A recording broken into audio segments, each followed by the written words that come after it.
All right, who's starting to feel that end of the year pressure?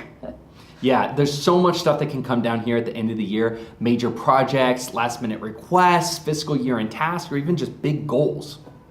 Yeah, it can feel super overwhelming to try and tackle all of this, am I right?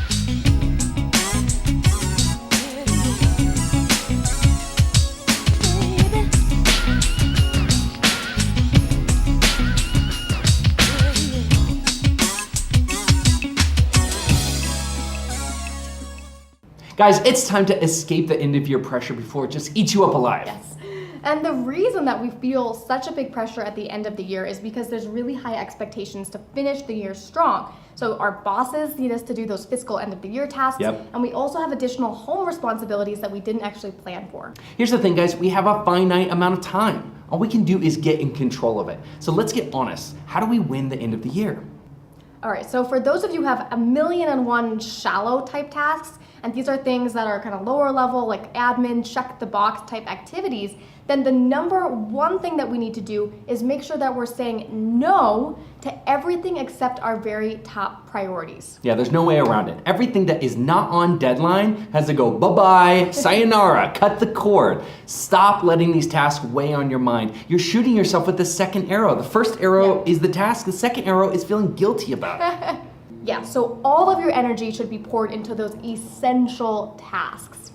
Yeah, we see this happen with people every time during the end of the year. They come to us, they're super stressed, they're worried they're not gonna be able to get everything done. Yeah, but when we take a look at their time tracker, we realize that they're doing a bunch of stuff that they don't actually need to be doing at all, or stuff that could be easily delegated. Yeah, so if this is you, if you're feeling really overwhelmed by everything that you've got going on right now, and all of the shallow work that needs to be done before the holidays, here's what you should do right now. Yes, take a step back from your to-do list. Draw a line in the sand. We've got about a week left to wrap things up, so it's time to get honest about what's gonna get done and what is not gonna get done. Yeah, we're a week out from Christmas, guys. What do you expect? You've got a week left to wrap it up. Also, when you have an extremely short amount of time to get a lot of stuff done, don't improvise it. Have a plan. Let's get ninja this week. Go ninja status on that. Yeah, so that was shallow work, but if deep work is your problem, if you're feeling haunted by that financial number you were supposed to hit this year, or that idea or that goal, I got good news and bad news for you. Yeah, well, the bad news is it's mid-December, and so we can't change where we're at this point. There's really not much that we could do in the next week or two that's gonna dramatically change the last 11 and a half months.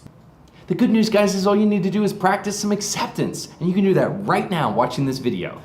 Yes, so like we said, this is the moment to draw a line in the sand. I mean, again, you're not gonna be able to get 11 and a half months of productivity done in a week.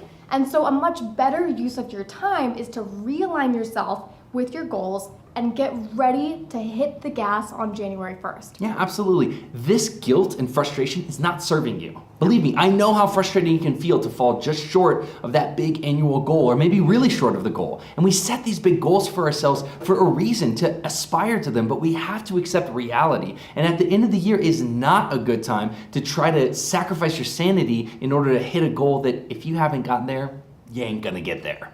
Yeah, so we want to focus on just 3 things here at the end of December. First of all, family. Spending awesome time with the people that we care about the most. This should be the focus no matter where we are in our work lives. Yeah, and all too often, guys, we think we're going for a leverage point that we can't get, and we miss a leverage point we can have. Yeah. You can have an amazing Christmas. You can connect to your family. You cannot make yourself get to 8 figures if you didn't do it in the first 11 and a half months of the year. So focus on the leverage points you can have right now. Next, actually take the time to acknowledge yourself and give yourself a pat on the back for everything you did do in the last 11 and a half months. My guess is you did some awesome stuff, and if you actually think about what's happened, then you'll actually remember those things and realize how much you did get done. And third, guys, prepare mentally and physically for January 1st. Take whatever energy you have, don't waste it feeling guilty, save it, get rested, get ready for January 1st. Awesome. So now we're going to shift into a couple actionable steps that you can create for yourself and your team. And so here are actually 3 questions that you can ask yourself right now that are going to set you up for success and a super productive end of the year. Yeah, first question. What's your team's #1 most leveraged project, right? What is the thing that absolutely doesn't just need to get done by the end of the year, but sets you up in the best possible way to hit the ground running January 1st. Right, and so rather than just taking all your tasks and just like throwing them in this big pile and kind of tackling them randomly, we're gonna try and line up those tasks in order of priority so that the first thing that you're doing is the most important thing, and the second thing is the second most important thing, and so on down the line. Yeah, so often during the holiday season, people use, oh, it's the holidays, to throw away the system that you know works. Yes. This works when you work it. It works when you get leveraged. It works when you use time blocking. So use the tools that you know that you have. And the second question is, what can be delegated? Guys, there is a huge missed opportunity here that we see a lot of people falling into. Yeah, a lot of the fiscal end of year tasks that you need to get done are easy tasks to delegate. Think about how you could delegate them to another team member or even hire somebody or collaborate with somebody else to get that project done.